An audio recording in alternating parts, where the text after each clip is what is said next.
ជំរាបសួរក៏ដូចជាសួស្តីទៅកាន់អ្នកគ្នាអញ្ចឹងក្នុងវីដេអូនេះយើងនឹងធ្វើលំហាត់មួយគឺការសរសេរកូដ C++ ដើម្បីការលេង style ទៅលើ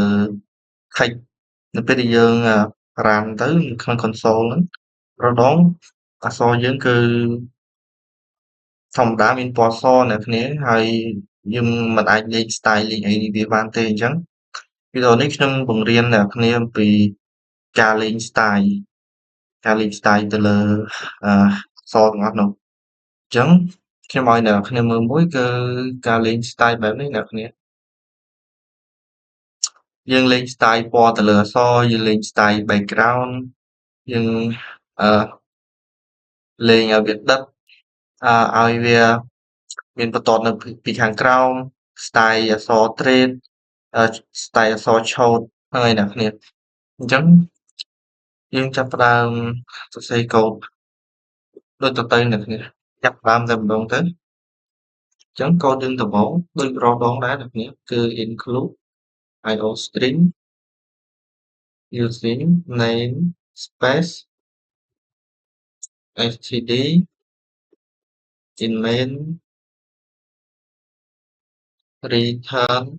0ហើយខ្ញុំដាក់ system clear មួយអ្នកគ្នាដើម្បី clear screen ពេលយើង run ទៅចេញមកស្អាតអ្នកគ្នាអញ្ចឹងការដាក់ពណ៌ខ្ញុំនឹងតេស្តឲ្យអ្នកគ្នាមើលមួយគឺយើងពីអាវ Hello World មួយទៅអ្នកគ្នាអញ្ចឹងយើងសាក run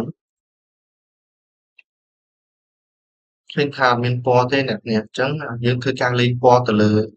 ពាក្យ Hello World ហ្នឹងអញ្ចឹងអ្នកគ្នាចាំសរសេរតាមខ្ញុំមកគឺយើងដាក់សញ្ញា less shift នេះយើងដាក់សញ្ញា less shift ហ្នឹងមកហើយ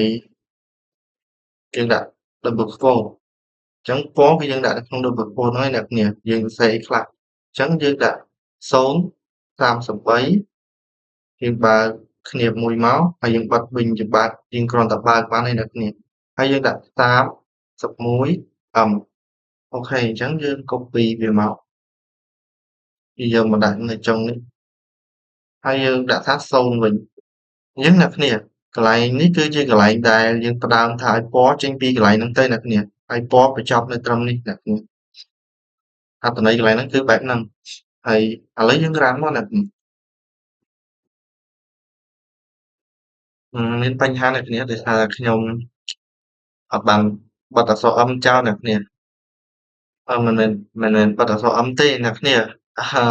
គឺខ្ញុំភ្លេចដាក់ slash អ្នកគ្នាយើងតតែយើងដាក់ slash ទើបចេញពណ៌អ្នកគ្នាអញ្ចឹងយើងតេស្តម្ដងទៀតប្រហែលជាខ្ញុំដាក់ slash ច្រឡំអ្នកគ្នានេះអ្នកគ្នាគឺ slash បែបនេះអ្នកគ្នា slash បែបនេះទើបចេញពណ៌ឥឡូវយើងតេស្តម្ដងទៀតនេះអ្នកគ្នាពណ៌ក្រហមអញ្ចឹងការដែលយើងសរសេរបែបហ្នឹងគឺជាការដាក់ពណ៌ទៅលើអក្សររបស់យើងក្បាល30នេះគឺដាក់ទៅលើពណ៌អក្សររបស់យើងអ្នកគ្នាអញ្ចឹងខ្ញុំតេស្តអ្នកគ្នានៅពណ៌ផ្សេងទៀត1 2 3 4 5បែបនេះអញ្ចឹងទាំងអស់គឺកូដយើង6 line អ្នកគ្នាហើយការលេងពណ៌ទៅលើអក្សរហ្នឹងគឺមានគេអាចលេងបាន6ពណ៌អ្នកគ្នាពី31រហូតដល់36អញ្ចឹងយើងដាក់មកអ្នកគ្នា35 36ឥឡូវយើងតេស្តអ្នកគ្នាយើង run ទៅអ្នកគ្នាគឺពណ៌វាមានប៉ុណ្្នឹងអ្នកគ្នា6ពណ៌គឺមានពណ៌ក្រហមបៃតងលឿងទឹកក្រូចពណ៌ស្វាយនិងពណ៌ផ្ទៃមេឃអ្នកគ្នាពណ៌ខៀវអញ្ចឹងឥឡូវខ្ញុំតេស្តstyle ផ្សេងទៀតឲ្យអ្នកគ្នាអញ្ចឹងឥឡូវយើង copy មកអញ្ចឹងអានេះគឺជាក្បាល30អ្នកគ្នាគឺយើងដាក់ពណ៌ទៅលើអក្សរអញ្ចឹងដើម្បីយើងលេង style ទៅលើ background អក្សរហ្នឹងវិញអ្នកគ្នាយើងត្រូវដាក់ក្បាលខ្សែអ្នកគ្នាគឺពីខ្សែ1ដល់ខ្សែ6អ្នកគ្នា 2 3 4 5 6 ចឹង42 43 44 45 46យើងរ៉ាំតេស្តទៅអ្នកគ្នាគឺពណ៌ background ហ្នឹងគឺដូចជាពណ៌ដែលយើងលេខទៅលើ text ចឹងអ្នកគ្នា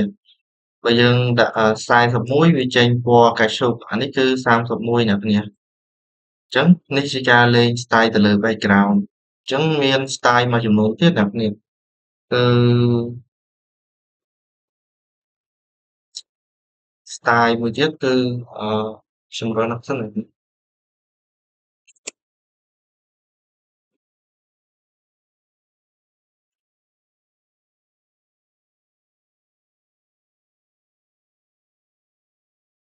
ឺលេខ1អ្នកគ្នាលេខ1គឺយើងធ្វើឲ្យអក្សររបស់យើងគឺដិតអ្នកគ្នាឥឡូវយើងរ៉ាំប្រាប់មើលទៅបាទអញ្ចឹងគឺនៅពេលដែលយើងដាក់លេខ1ហ្នឹងគឺអក្សរយើងនឹងដិតអ្នកគ្នាយើងចង់ធ្វើអក្សរពីរធៀបគ្នានៅពេលអត់ដិតអ្នកគ្នាអញ្ចឹងយើងលុបវាមកយើងធៀបគ្នាអ្នកគ្នានេះ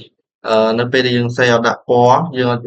ដាក់ដិតអ្នកគ្នាគឺវាបែបនេះនេះគឺយើងសរសេរទៅយើងដាក់ដិតអ្នកគ្នាអញ្ចឹងមាន style មួយចំនួនទៀតអ្នកគ្នាខ្ញុំរកនឹងសិនមានដូចជាអឺការដាក់បន្ទាត់អ្នកគ្នា underline ឧទាហរណ៍ថាពាក្យ hello world អញ្ចឹងយើងចង់ឲ្យមានបន្ទាត់ឆូតពីក្រោមអ្នកគ្នាអញ្ចឹងតែយើងត្រូវសរសេរបែបម៉េចអ្នកគ្នាអញ្ចឹងយើងធ្វើការ copy មកដើម្បីឲ្យយើងសរសេរ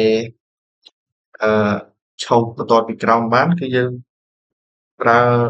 លេខ4អ្នកគ្នាលេខ4អញ្ចឹងយើងរ៉ាំតេស្តអញ្ចឹងនៅពេលដែលយើងសរសេរលេខ4ហ្នឹងទៅក្បាលលេខ4ហ្នឹងគឺវានឹងឆូតបន្ទាត់បែបហ្នឹងអ្នកគ្នាឥឡូវខ្ញុំតេស្តអ្នកគ្នាមើលមួយទៀតគឺលេខ3អ្នកគ្នាអញ្ចឹងនៅពេលដែលយើងសរសេរលេខ3គឺយើងកំណត់ឲ្យអក្សរនៅក្នុងគឺtrade អ្នកគ្នាអញ្ចឹងយើងចាំមើលគឺអក្សរ trade ឥឡូវយើងចូលទៅ style មួយទៀត style មួយទៀតគឺយើងឆូតអក្សរហ្នឹងចំកណ្ដាលតែម្ដងអ្នកគ្នាយើងឆូតអក្សរអញ្ចឹងយើងឆូតអក្សរយើងត្រូវដាក់លេខ9អ្នកគ្នាគឺឆូតអក្សរលេខ9គឺឆូតអក្សរអ្នកគ្នានៅដូចជាអស់ហើយអ្នកគ្នាអស់ style ហើយតែពិតទៅគឺវាមានលេខមួយចំនួនទៀតអ្នកគ្នាឥឡូវខ្ញុំតេស្តឲ្យអ្នកគ្នាមើល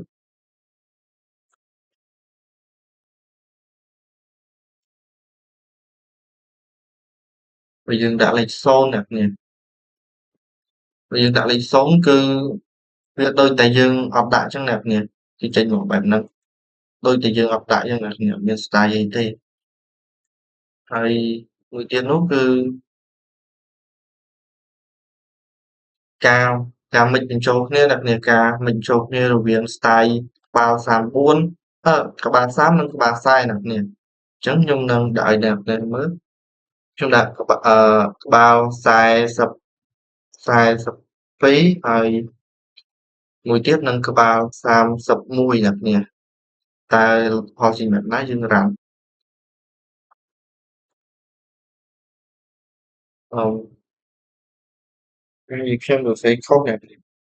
គឺយើងខាន់ដាច់វាដោយ semicolon អ្នកគ្នាគឺចេញបែបនេះគឺនៅពេលដែលយើងផ្គុំចូលគ្នាយើងដាក់ក្បាលវាគឺជាក្បាល40អញ្ចឹងក្បាល42វានឹងចេញ background ផ្ទៃពណ៌បៃតងហើយនៅពេលដែលយើងដាក់31បែបនេះបានន័យថាយើងកំណត់ពណ៌អក្សរគឺពណ៌ក្រហមអ្នកគ្នា31អញ្ចឹងអក្សរខាងក្នុងគឺពណ៌ក្រហមហើយ background គឺពណ៌បៃតងអញ្ចឹងវីដេអូនេះគឺមានតែប៉ុណ្្នឹងទេអ្នកគ្នាគឺជាការលេង style លេងពណ៌លេង style អក្សរទៅលើកូដរបស់យើងនៅពេលដែលយើង run ទៅ ឲ្យវាមានពណ៌មាន style បែបហ្នឹងបើសិនជាអ្នកគ្នាចង់លេងពណ៌លេងអីចឹងទៅអ្នកគ្នាវាបង្កើតឲ្យកូដរបស់យើងវាទាក់ទាញមកកម្រិតដែរអញ្ចឹងវីដេអូនេះគឺឈានមកដល់ទីបញ្ចប់ហើយអរគុណអ្នកគ្នាដែលទស្សនាវីដេអូនេះមកដល់ទីបញ្ចប់ជូនពរឲ្យអ្នកគ្នាជោគជ័យលើការរៀនកូដអ្នកគ្នាសង្ឃឹមថាវីដេអូនេះនឹងជួយអ្នកគ្នាបានមកចំណែកអ្នកគ្នា